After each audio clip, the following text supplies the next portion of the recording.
Welcome to Kwiiz Success, India's trusted platform for IIT JEE and NEET. Introduction. Do you know that 43% of India's land surface is covered by plains, 28% of it is plateaus, and less than 30% comprises mountains and hills?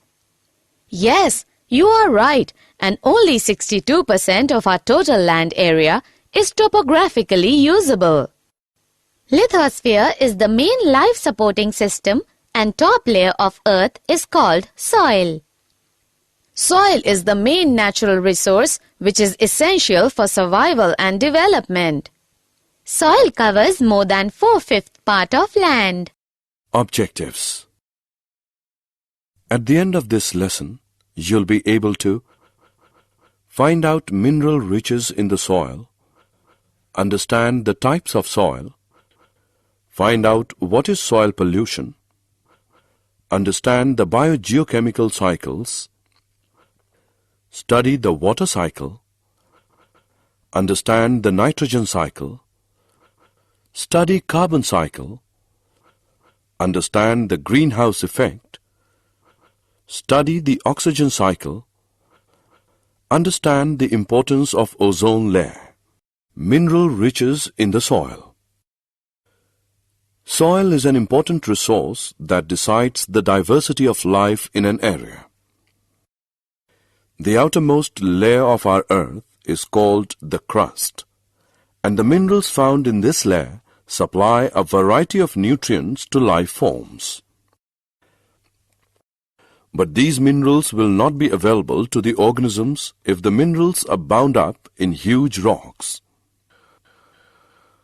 Over long periods of time, thousands and millions of years, the rocks at or near the surface of the earth are broken down by various physical, chemical, and some biological processes. The end product of this breaking down is the fine particles of soil. The factors or processes that make soil are: the sun heats up rocks during the day so that they expand.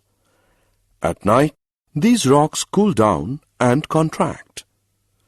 Since all parts of the rock do not expand and contract at the same rate, this results in the formation of cracks, and ultimately the huge rocks break up into smaller pieces.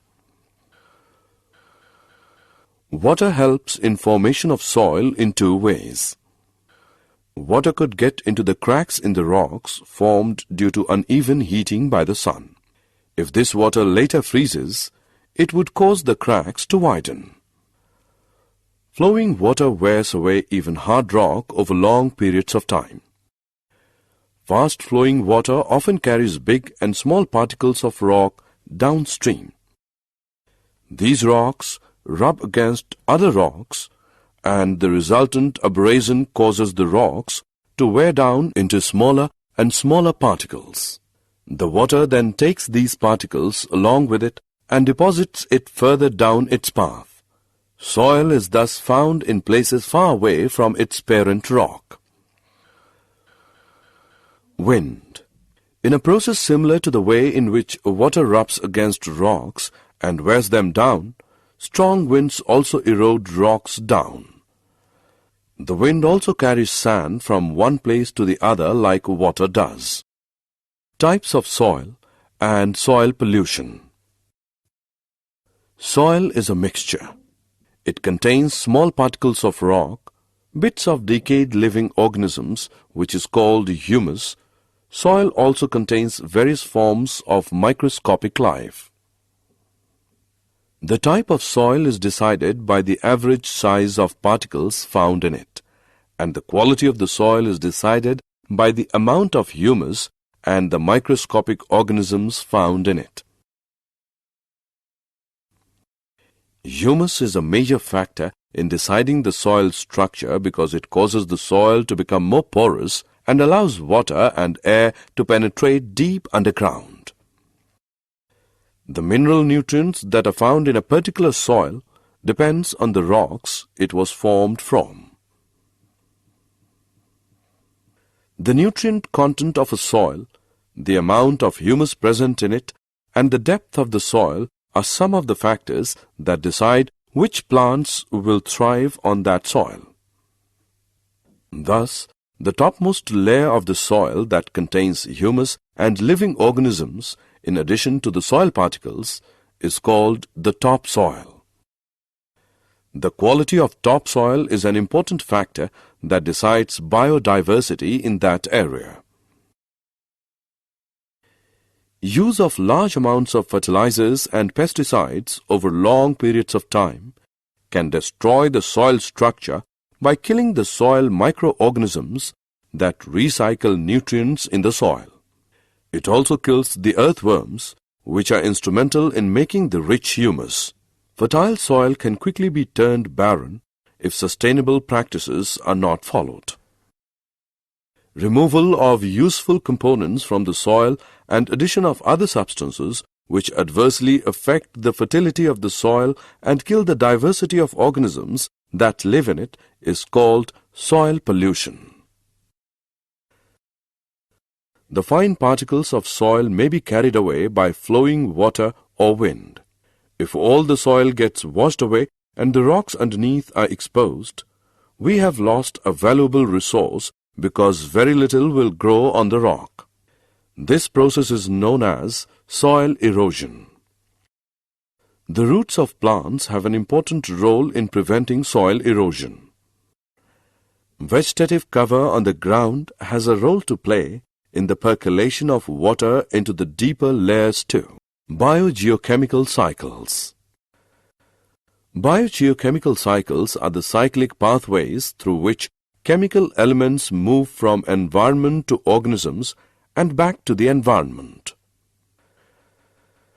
Biogeochemical cycles are essential because the earth and its environment with reference to these elements are called closed system, and there is no inflow of such elements from outside the earth, and their amounts are limited. There are mainly two types of biogeochemical cycles: gaseous cycles, sedimentary cycles. The water cycle. We know the water evaporates from the water bodies, and subsequent condensation of this water vapor leads to rain. But even after this continuous condensation process, we don't see the seas and oceans dry up. So, now question comes in our mind, how is the water returning to these water bodies?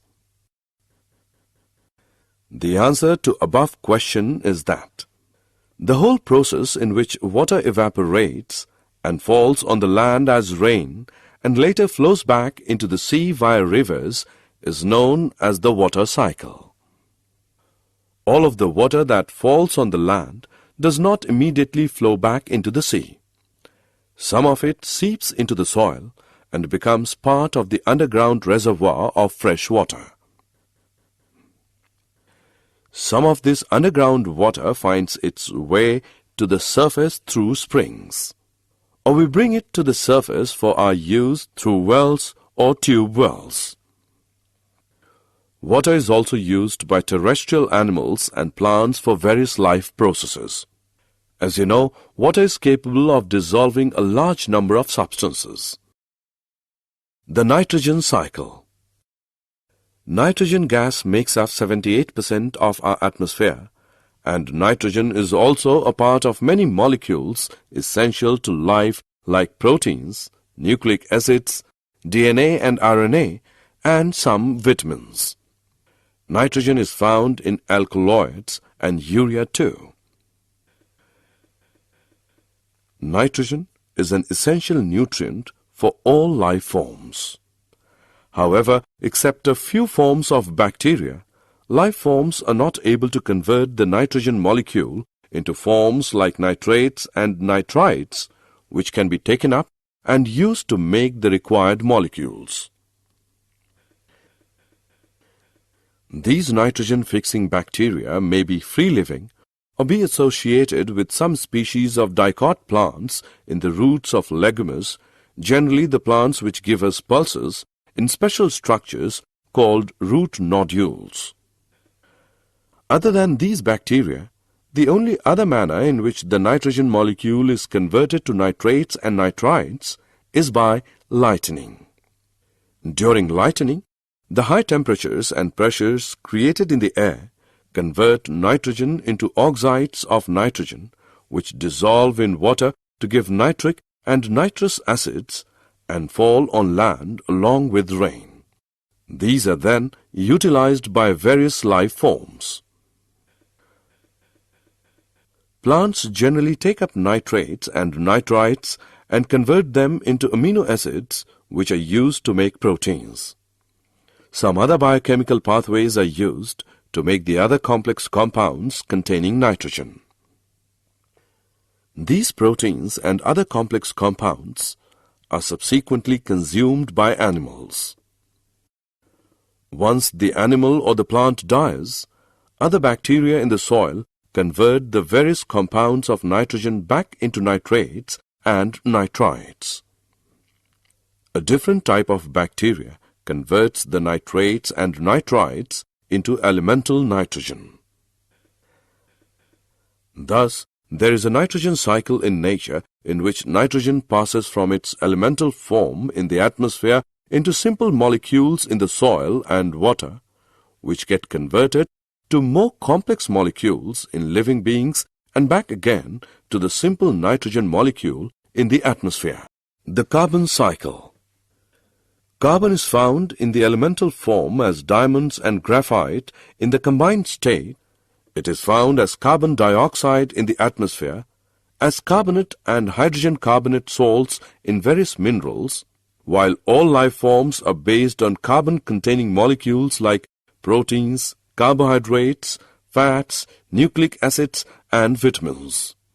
The endoskeletons and exoskeletons of various animals are also formed from carbonate salts. Through the basic process of photosynthesis in the presence of sunlight and chlorophyll, carbon is incorporated into life forms. This process converts carbon dioxide from the atmosphere or dissolved in water into glucose molecules. These glucose molecules are either converted into other substances or used to provide energy for the synthesis of other biologically important molecules. The utilization of glucose to provide energy to living things involves the process of respiration, in which oxygen may or may not be used to convert glucose back into carbon dioxide, which then goes back into the atmosphere. Another process that adds to the carbon dioxide in the atmosphere is the process of combustion, where fuels are burnt to provide energy for various needs like heating, cooking, transportation, and industrial processes. The percentage of carbon dioxide in the atmosphere is said to have doubled since the Industrial Revolution, when human beings started burning fossil fuels on a very large scale. The greenhouse effect. The greenhouse effect is a process by which thermal radiation from a planetary surface is absorbed by atmospheric greenhouse gases and is re-radiated in all directions. Since part of this re-radiation is back towards the surface, energy is transferred to the surface and the lower atmosphere. As a result, the temperature there is higher than it would be if direct heating by solar radiation were the only warming mechanism. An increase in the carbon dioxide content in the atmosphere would cause more heat to be retained by the atmosphere and lead to global warming. Global warming results in rise in sea level, increase in global temperature.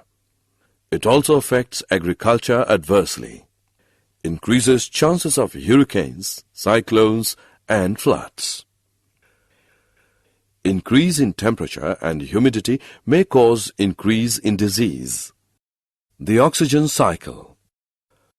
Oxygen is found in the elemental form in the atmosphere to the extent of 21%. In the air it is found also in the form of carbon dioxide.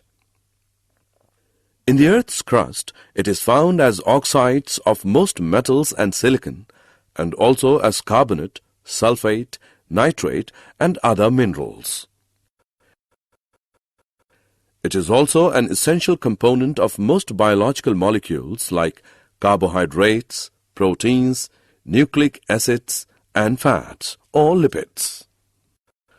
Oxygen cycle maintains the levels of oxygen in the atmosphere. Oxygen from the atmosphere is used up in three processes, namely combustion, respiration, and in the formation of oxides of nitrogen. Oxygen is returned to the atmosphere in only one major process, that is photosynthesis. Ozone layer. Oxygen is normally found in the form of a diatomic molecule. However, in the upper reaches of the atmosphere, a molecule containing 3 atoms of oxygen is found. This is called ozone and its formula is O3. Unlike the normal diatomic molecule of oxygen, ozone is poisonous and we are lucky that it is not stable nearer to the Earth's surface. Ozone performs an essential function where it is found. It absorbs harmful radiations from the sun. This prevents those harmful radiations from reaching the surface of the Earth where they may damage many forms of life. Recently it was discovered that this ozone layer was getting depleted. Various man-made compounds like CFCs were found to persist in the atmosphere. Once they reached the ozone layer, they would react with the ozone molecules. This resulted in a reduction of the ozone layer, and recently they have discovered a hole in the ozone layer above the Antarctica. It is difficult to imagine the consequences for life on Earth if the ozone layer dwindles further, but many people think that it would be better not to take chances. These people advocate working towards stopping all further damage to the ozone layer. Did you know, each year for the past few decades during the Southern Hemisphere spring, chemical reactions involving chlorine and bromine cause ozone in the southern polar region to be destroyed rapidly and severely. This depleted region is known as the ozone hole. The area of the ozone hole is determined from a map of total column ozone. It is calculated from the area on the Earth that is enclosed by a line with a constant value of 220 Dobson units. The value of 220 Dobson units is chosen since total ozone values of less than 220 Dobson units were not found in the historic observations over Antarctica prior to 1979. Also, from the direct measurements over Antarctica, a column ozone level of less than 220 Dobson units is a result of the ozone loss from chlorine and bromine compounds. Summary. Let us summarize what we have learned. Various nutrients are used again and again in a cyclic fashion. This leads to a certain balance between the various components of the biosphere. Pollution of air, water, and soil affect the quality of life and harm the biodiversity. We need to conserve our natural resources and use them in a sustainable manner. Friends, welcome to Kwiiz Success. Now, there's no need to memorize without understanding. Our innovative learning technique helps you grasp concepts easily and effectively. Here, you'll find the perfect combination of 3D animated videos, AI-powered test series, and ebooks enriched with MCQs and mind maps. We offer the foundation course for class 8 to 10 students and the success blueprint course for class 11 and 12 students, providing a real exam experience and a boost in confidence. All our courses are designed by IIT and IIM alumni to ensure top quality learning. Whether it's an engineering entrance, medical entrance, or any competitive exam, success is now in your hands. Thousands of students have already benefited and now it's your turn. Study from home, at your own time, and at your own convenience. Visit www.success.org.in or scan the QR code to download the Kwiiz Success mobile app for free. Take mock tests, practice regularly, and see real improvement in your scores. Please subscribe our YouTube channel, Kwiiz Success. Also share it with your friends. Thank you.